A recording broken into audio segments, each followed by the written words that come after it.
ァミコン大図鑑1985年の初夏覚えてる？5月から7月の名作10本、どれにもまだ知らない話が隠れてる。最後まで見てってね。この丸い鳥覚えてる？チャックンポップ。天井に張り付いて爆弾を投げる全9面のアクション。かわいい顔して、この鳥血筋がとんでもないんだ。元はゲームセンターのゲームでも、置いてた店はごくわずかで基盤は数百枚。ゲーセンでは誰も知らなかった。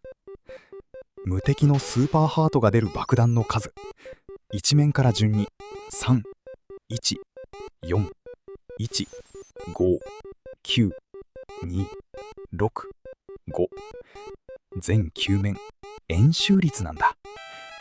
ここで一つ、チャックンは一時期タイトーのマスコットだった。モンスタもマイタもスーパーハートもそのままバブルボブルへ。ご先祖はこの一本。プクプクポン覚えてる？ディグダグ。1985年ナムコットから。地面を掘ってモンスターをポンプで膨らませて破裂させる戦略的穴掘りゲームで、軽快な音楽。 99% が勘違いしてる。敵が目玉になって土をすり抜けてくる目変化。あれ、ファミコン版は触ってもミスにならない。アーケードは死ぬ。しかも曲「恋のディグダグ」ってタイトルで歌詞までついてレコードになってるんだ。ここで一つ、作曲した慶野百合子さん本人が言ってる。あれ、音楽じゃない、ディグダグの移動音なんだ。だから動くとなって止まると消える。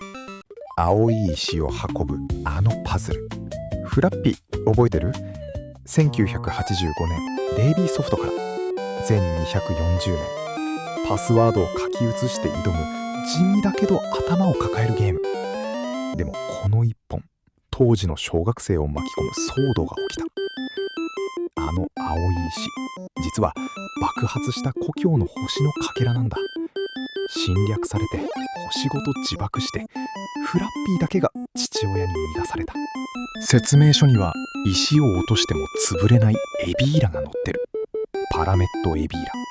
でもそんな敵はいない。ただのバグ。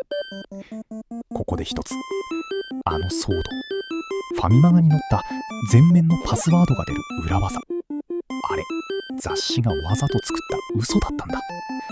嘘技の第1号。巧妙すぎてコロコロコミックが本物として載せてしまった。ヘルメットにハンマー、解体屋のマリオ。レッキングクルー覚えてる？ 1985 年任天堂から5500円、全100面のアクションパズル。でも今日の本題は隣にいるルイージの方なんだ。壁の裏から邪魔してくる意地悪なおじさん、ブラッキー。今はスパイクって名前でマリオシリーズの常連悪役になってる。壁を一撃で壊せるゴールデンハンマー。あれ、説明書での正式名称はスーパーハンマー。みんなの呼び方が定着して後から公式になった。ここで一つ、1985年のルイージ。緑じゃない、マリオと同じ赤なんだ。ファミコン版ではマリオより濃い赤で肌が白い。弟は緑っていう常識はまだ生まれてなかった。連射連射、また連射。スターフォース覚えてる？ 1985 年ハドソンから4900円。高橋名人とキャラバンで日本中を連射地獄に叩き込んだ。でもこの一本、大ヒット作を生んだ。マップのどこか一箇所に壊すと100万点の隠れキャラ、クレオパトラ。子供は地上絵をヒントに必死で探した。目指すゴーデス、ラスボスの名前だと思ってた？実はあれ、最後の浮遊大陸の名前なんだ。スコアは999万点でカンスト。ここで一つ、大ヒット作。ハドソンが続編を勝手に作って版権元のテクモが激怒。名前が使えなくなって生まれたのがスターソルジャー。16連射の伝説はこの事故から始まった。あちょー、スパルタン X 覚えてる？ 1985 年任天堂から4900円。恋人シルビアを助けに5階の塔を登るカンフーアクション。この掛け声、初期のファミコンには珍しい合成音声だった。でも当時すごい噂があった。翌年のスーパーチャイニーズ、あの効果音、実はスパルタン X とスーパーマリオからそのまま流用されてる。音を作ったのはどっちも近藤浩二さん。主人公の名前はトーマス。ジャッキー映画が原作なのに共通してるのは主人公とヒロインの名前だけ。ここで一つ、あの噂。24周クリアするとシルビアが真のラスボスになって襲ってくる。でもあれ、コロコロの漫画が生んだ作り話。何周してもシルビアは襲ってこない。指が痛い、あの連打ゲー。ハイパーオリンピック覚えてる？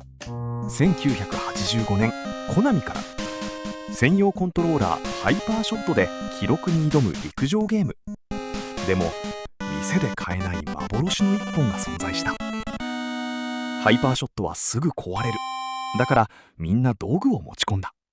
定規でこする、コインでこする、指にハンカチ。連打のためなら何でもあり。たびたび流れるあの BGM、 映画「炎のランナー」のテーマなんだ。ロス五輪の中継で使われてみんなの耳に吸い込まれていた。ここで一つ、幻の一本。志村けんのコントで主人公を殿様に変えたバカ殿様バージョンが作られた。反響が大きすぎて数量限定で本当に発売。番組の検証の景品にもなった。ビルに潜入して秘密書類を盗むスパイのアクション。エレベーターアクション覚えてる？ 1985 年台東からエレベーターで敵を挟むあの快感。でもこのカセット、番号に謎があった。実はこのファミコン版作ったのは台東じゃない、マイクロニクスという下請け。異色の甘さで有名だったけど、子供はそんな事情知らずに遊んでた。電球を打つと一瞬停電して敵が止まる。この演出はアーケード版から忠実に受け継がれた要素なんだ。ここで一つ、番号の謎。エレベーターアクションは04番なのに03番より先に発売されてる。理由は実は分かっていない。番号が先に決まって発売が入れ替わった、そう言われている。ロボットが戦闘機に変形するあのシューティング、フォーメーション Z 覚えてる？ 1985 年ジャレコから。実はこのゲームずっと BGM が鳴らない静かなシューティングだった。でもその裏にあるレジェンドの仕事が隠れてる。変形して飛ぶと燃料が減っていく。でもその燃料をゼロまで使い切ってラスボスを倒すと25万6000点の大ボーナスが入る。荒野、海、砂漠、そして宇宙、地形がどんどん変わっていく当時としては珍しい作りだった。ここで一つ、あのレジェンド。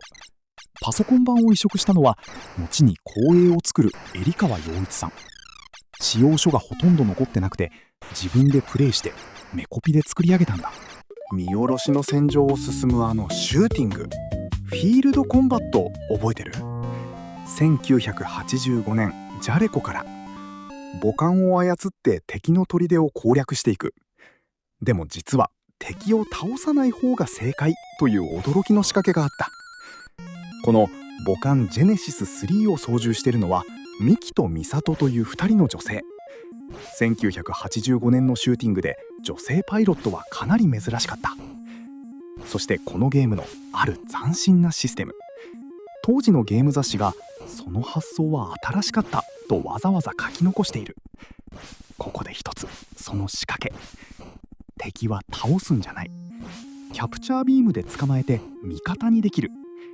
敵を仲間にするっていう発想を1985年にもうやっていたんだ。